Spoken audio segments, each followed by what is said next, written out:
ខ្នងសៀមចាប់ផ្ដើមប្រេះឆាហើយមន្ត្រីយោធាសៀមបាញ់សម្លាប់មេខ្លួនឯងផុយព្រោះរឿងមួយនេះរឿងរ៉ាវដ៏រន្ធត់មួយបានកើតឡើងនៅក្នុងជួរកងទ័ពថៃដែលធ្វើឲ្យមហាជននៅក្នុងតំបន់ផ្អើលឆៅឡៅនៅព្រឹកថ្ងៃទី17ខែមិថុនាឆ្នាំ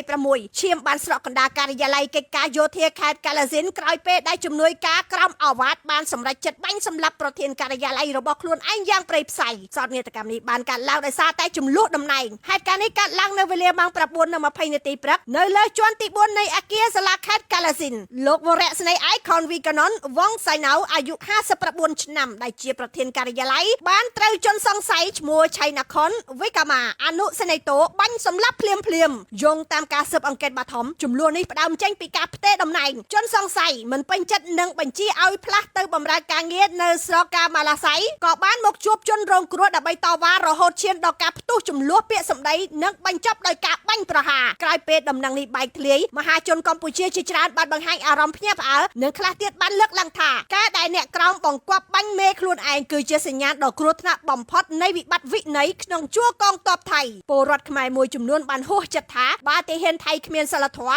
ឬមិនអាចគ្រប់គ្រងអារម្មណ៍ខ្លួនឯងទល់នឹងមេដឹកនាំក្នុងជួរឯងបានបែបនេះតើគេអាចធានាសន្តិសុខឲ្យពលរដ្ឋខ្លួនឯងឬប្រទេសជិតខាងបានដោយរបៀបណាមហាជនខ្លះបានលើកឡើងថានេះមិនមែនជារឿងចៃដន្យទេប៉ុន្តែជាការឆ្លុះបញ្ចាំងពីប្រព័ន្ធសក្តិភូមិនិយមនៅក្នុងជួរយោធាថៃដែលអ្នកតូចមិនអាចតវ៉ាជាមួយអ្នកធំបានទើបឈានដល់ផ្លូវតច្រកបែបនេះមានការលើកឡើងថាការសម្លាប់គ្នាដោយសារតែតំណែងគឺជាមេរៀនមួយដែលបង្ហាញថានៅក្នុងជួរយោធាថៃបច្ចុប្បន្នគឺមានតែការដណ្ដើមអំណាចនិងផលប្រយោជន៍ការដែលជនសង្ស័យព្រមប្រគល់ខ្លួនឲ្យប៉ូលីសនិងប្រគល់អាវុធដោយស្កប់ស្កាត់នៅនឹងកន្លែងកាត់ហេតុបង្ហាញថានេះគឺជាការសម្រេចចិត្តដោយកំហឹងពុះកញ្ជ្រោលខ្លាំងពេកប៉ុន្តែសម្រាប់មហាជនខ្មែរសកម្មភាពនេះបានក្លាយជាប្រធានបទដ៏ក្តៅគគុកក្នុងការជជែកវែកញែកអំពីភាពទន់ខ្សោយនៃការគ្រប់គ្រងស្ថាប័នយោធានៅប្រទេសថៃសូមបញ្ជាក់ថាចំនួនរឿងតំណែងរហូតដល់ថ្នាក់បាញ់សម្លាប់គ្នាគឺជាមុខមាត់ដ៏អាក្រក់មួយសម្រាប់ស្ថាប័នយោធានៅក្នុងពេលដែលរដ្ឋាភិបាលថៃកំពុងព្យាយាមបង្កើនកិត្យានុភាពលើឆាកអន្តរជាតិសកម្មភាពផ្ទៃក្នុងបែបនេះគឺជាគ្រាប់បែកពេលវេលា